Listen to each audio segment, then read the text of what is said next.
Yo guys, welcome back to the channel, it's Splotchybug. Now in today's video I'm going to go over all the news that's been circulated recently revolving around Battlefront 2 and the latest patch that we're supposed to be getting, which will actually be the final last patch that we are getting. So instead of making loads of different short updates, be sure to stick around the whole of this video if you want to hear absolutely all of the news for this one last patch that we are supposed to be getting. Just quickly though, as always, if you do go on to enjoy the video, be sure to like the video and subscribe, and be sure to turn on notifications to get notified when I make a video or go live, or consider joining the Discord, or do both, why not? So you get notified constantly when I post or make videos, and you can communicate with our community. With all that being said though, let's jump into this news. So getting straight into the news, we actually did have a couple of posts both through Twitter, Reddit and actually Discord. So I'm going to throw on in the chronological order in which the news came out. So I'll just throw the image on the screen as usually what I do, and then quote it to you and then go into a little bit of depth of what that means. So yeah, here we go. So we did actually have a post out on Discord by one of the developers saying we wanted to give you a quick update on where we are with regards to the next patch for Star Wars Battlefront 2. The patch is currently being worked on and will contain a variety of bug fixes, tweaks and improvements. These are good things because there is a lot of bugs in Star Wars Battlefront 2, as we all know.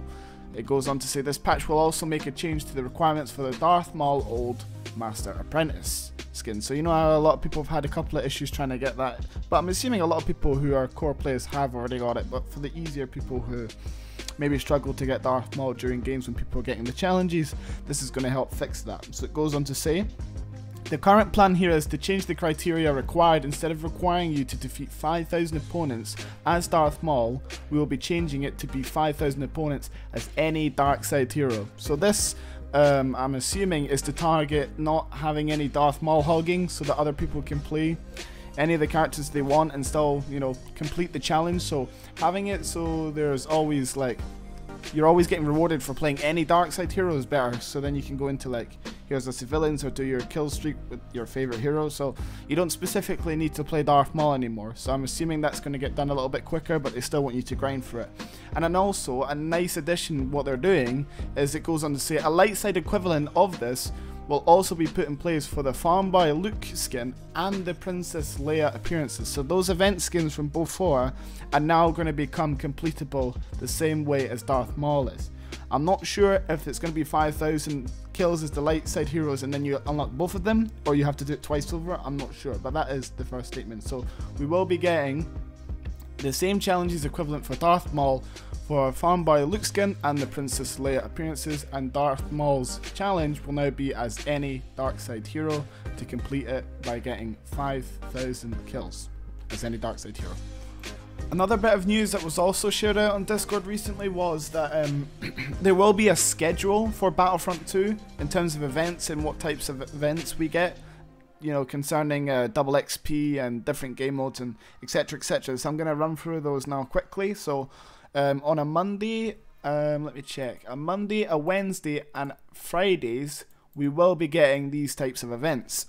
So on Monday we will be getting a fast spawn event. Description: spawn timers will be set to 1 second long, and assault modes for the duration of this event. These game modes will concur of Galactic Assault, Capital Supremacy, Starfighter Assault, Extraction and Strike. This is personally one of my favourite events and perfect for Mondays really, because they can be quite boring. I'm not being specific here, but this is a good event and a good choice by developers. Then on the Wednesday we will have our usual midweek double XP boost, increase XP for faster ranking progression, and this will be applied to all game modes. And on the Friday we'll have a battle point event for reinforcements. Description: lower battle point cost for all reinforcements, increased numbers allowed at a time. Game modes for Galactic Assault, Capital Supremacy, Extraction and Strike. I personally don't like this event, so it's a bit of a shame they added this one and maybe not Heroes Unleashed or something, which is not the greatest game mode, but it's a bit of a Maul fest, so it's kind of fun in the same sense. But that's going to be the schedule every week. It's going to have a fast spawn, a double XP, and a battle point event, reinforcement event, whatever you want to call it, for Fridays. Now, that was the earliest of the news that we got. That came out last week, so I don't know if those events will just switch over and we'll get different types of events each week. Who knows? But I'm now going to switch over to the recent news that we've had over the last current week out on Twitter through Guillaume, who's one of the, designers. He was actually the hero designer for Star Wars Battlefront 2, and he goes on to say that we actually did have a couple of bits of time to make some changes to some of the heroes, and more specifically Darth Vader and Kylo Ren, so I'm going to get into that right now.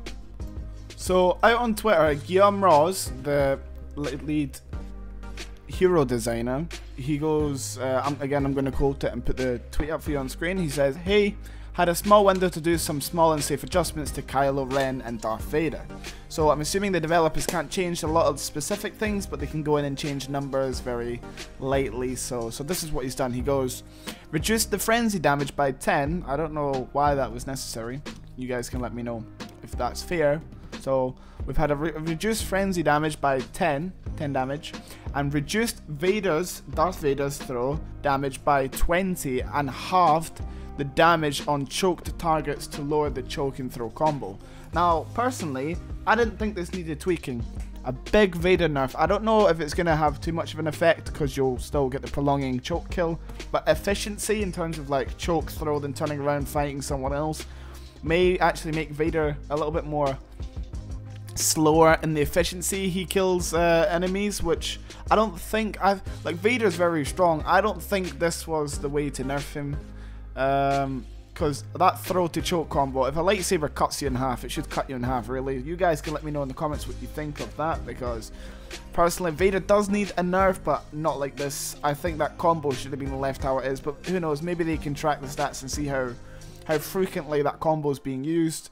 As for the Kylo Ren, it's a slight nerf, but I don't currently know the numbers at the moment. Somebody could let me know, but it may actually decide whether you not get a kill or not, because obviously you can up the damage. That damage buff that we had on the frenzy card basically means nothing now if you take in fact that this is getting nerfed. So there's both nerfs for Kylo Ren and Darth Vader, which is reduced frenzy damage, and Darth Vader's throw combo has been nerfed, as well as Darth Vader's throw damage, which again, like I said, isn't the way I would have done it, but let me know in the comments what you think about that.